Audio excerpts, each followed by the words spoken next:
Hi, this is Khalid. I hope you're doing well. I hope you're shooting photography regularly, and I hope you still have that passion for photography. I've made this quick video because I just wanted to give you a brief update on some of the things that I'm doing. I've really been busy here lately. In fact, I've had more photography jobs than I've had in quite some time. Now, on the one hand, that's good, but on the other hand, I've actually planned to operate my photography business being more selective about the jobs that I take on. In fact, that is one of the reasons that I raised my prices, because I wanted to be more selective. Many people reject me or reject doing business with me on my prices. They say I charge too much. And that's fine, but I produce quality. I'm very confident in the work that I do and the service that I give to my customers, and so I'm happy with my prices. It brings me a higher or more qualified type of photography client anyway. I don't have to go back and forth with them over different things, and they're more willing to trust me as a photographer, and I over-deliver. And so in that regard, it works well for me, and I raise my prices and I actually make more that way than even if I were to take on the jobs that or get the jobs from the people that end up rejecting me because my prices are too high. And so the lesson learned in that I learned is be yourself. Be confident in what you do as a photographer. Know the target market and know the skills you bring to that target market, and price yourself accordingly. I think it's fortunate within the photography industry right now. You can almost set your own price. Yeah, you can look around and see what your competition is doing, but with photography especially, I think it's important to carve out your own niche. Be who you are. Let me give you an example. This week, I've shot more photography jobs than I have in quite some time. 4 community events, and I'm doing a portrait session right after I do this video and upload it. But the portrait session plus the one I'll get this Saturday, I'll make more profit on those 2 sessions than all the community events combined. The community events that I'll go to, I'll shoot at 3 out of the 4. I don't charge.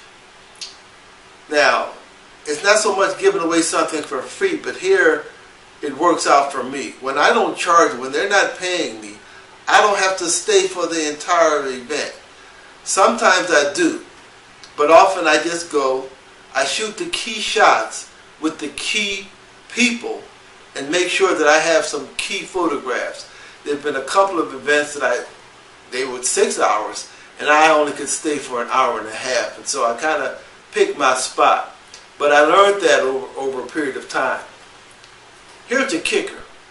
These community events that I do, that's how I end up getting these portrait jobs. And so the community events or this event photography works well for me because I like that stuff anyway. But as it turns out, I get a lot of referrals, and people see me as the go-to photographer. Much of what they ask me for, I don't shoot. Weddings, I don't shoot. Portraits, people portraits, and pet portraits, that's where I spend a lot of my time these days. And I'm enjoying it, and I'm finding that I'm able to target clients. They enjoy what I do. And so it provides a good balance where I still can enjoy photography. It had reached a point for me sometimes when I have so much photography work that I lose my passion for photography, and I'm not a happy camper when that happens. That's just me. There are times when I can get a lot of work and make a lot of money as a result, and I certainly can use the money, don't get me wrong. But for me, photography brings other things besides just extra revenue. I enjoy capturing things a certain way and trying to share it with others to see, do they see what I saw in this particular image. But that's just my way of doing photography, and I'm very comfortable with that now. So I just wanted to make this video, share with you that always improve on your photography skills. You might even want to model yourself after someone. Currently, for example, my favorite portrait photographer is Annie Leibovitz, the famous celebrity photographer. I still shoot my style, but I try to follow all of her work and see how she captures images. I like that, and so far the clients that I work with like my style. I want to encourage you to develop your own style and be comfortable with who you are, because you're unique whether you want to admit it or not. And it's just a matter of you finding out. And you can do so by continuing to shoot, continuing to get better as a photographer, and having confidence in yourself. Thanks for watching. Keep shooting, and I'll see you next time.